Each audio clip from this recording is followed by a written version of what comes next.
А давай поспорим.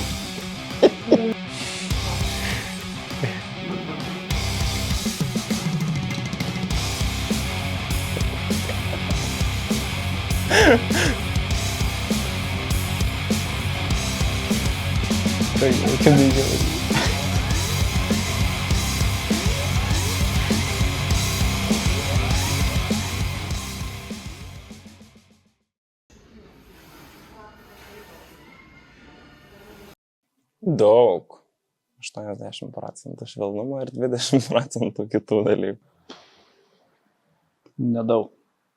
Tiesiog gal esu taip auklėtas, gal daug skausmo vaikystėje turėjau, daug neapykantos tėvų. Šiaip esu gan grubus, bet turėsiu dukrytę savo gyvenime, tai išmoksiu ir švelnumo ir visko. Kai noriu, galiu būti švelnus, stengiuosi. Kartais, bet kitą kartą ir neišeina.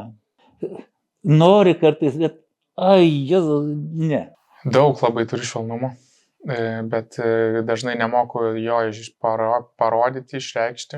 Aš galiu, švelnus būti ir būnu. Pavyzdžiui, draugui reikia paskolinti pinigų, paskolinu. Kažkas atsitinka, padedu. Jo yra, bet kažkur giliai. Tik tai kai kuriems žmonėms tai parodau.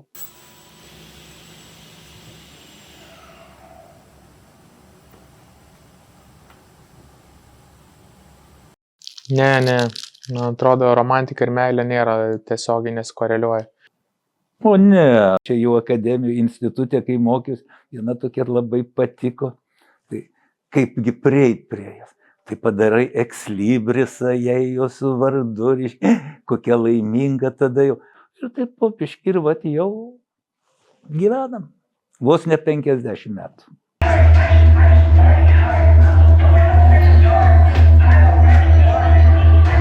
Dabar turim labai artimą ryšį, bet kažkaip sunku pasakyti, ką reiškia. Daug man reiškia, žinai, vienas svarbiausių žmonių gyvenime. Bet gal sunku įvardinti tai taip, kai neturi tokio ryšio nuo pat vaikystės, žinai, nes mama jauna mane pasigimdė ir jai dar pačiai reikėjo mamos, žinai, 17 metų besilaukiant vaikų.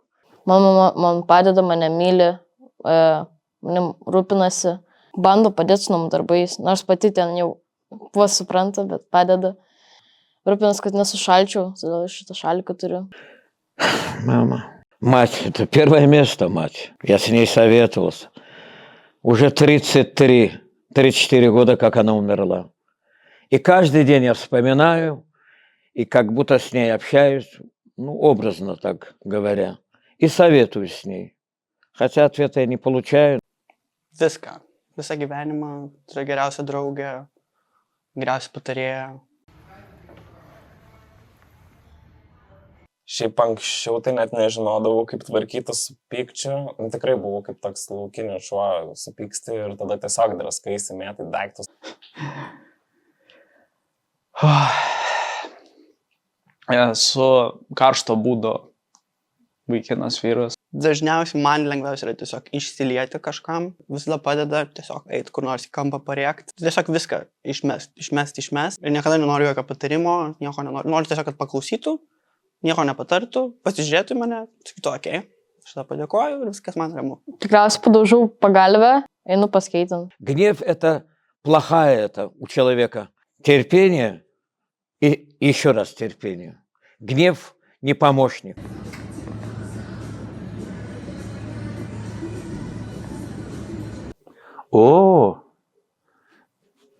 Aš savęs turbūt nemyliu. Save mylėti. Čia reiškia kažkoks tai nei savo darbų, nei savo savęs kartais nemyliu, kartais nekenčiu netgi. Nemyliu savęs. Tiesiai šviesiai, esu narcizas. Nusipirkau spurgą, suvalgau ir man patinka, myliu save taip. Manau, turi mylėti save tik vien dėl to, kad esi, o ne dėl to, kad esi kažkur geras ar kažką moki. Если я сам себя любить не буду, а кто меня полюбит? В первую очередь человек должен себя любить. Люби всех, но себя чуть-чуть больше, чуть-чуть.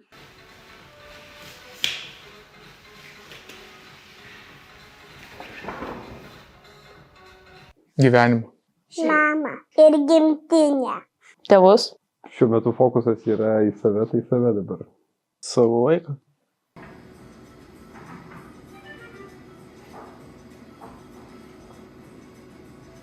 gyvas vaikas buvau. Į langą kam išdaužydavau, reiškia, škarodnas buvau. Nu, nemanau, kad labai geras buvau, gal padarydavau problemų, gal ir geras šiaip, nežinau. Я хулиган был. Каждый день я дрался за справедливость. Mėgdavau muštis, kandžytis ypač merginas.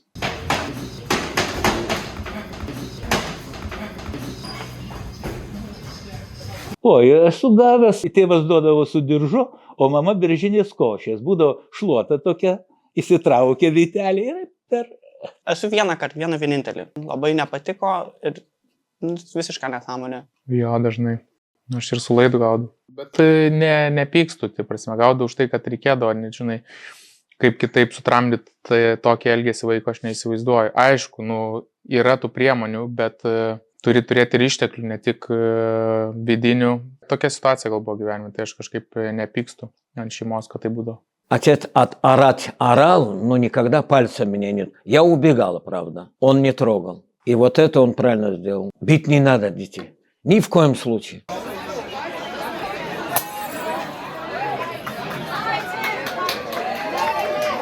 Verkti gal neverkiu, bet aš, jeigu ką nors pasakoju, ar iš prisiminimų, ar vėl kažką, aš galiu greit susigraudinti. Dzūkai sako žėlius.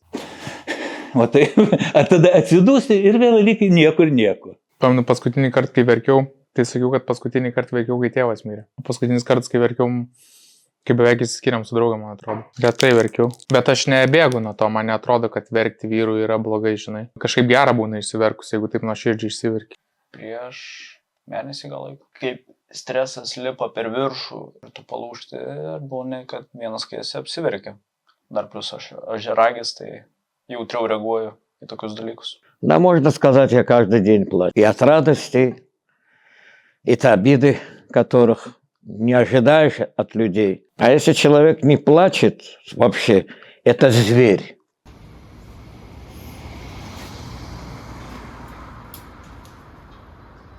Lengva. Ne visada. Не, мне наоборот радостно, потому что я любил и сейчас люблю.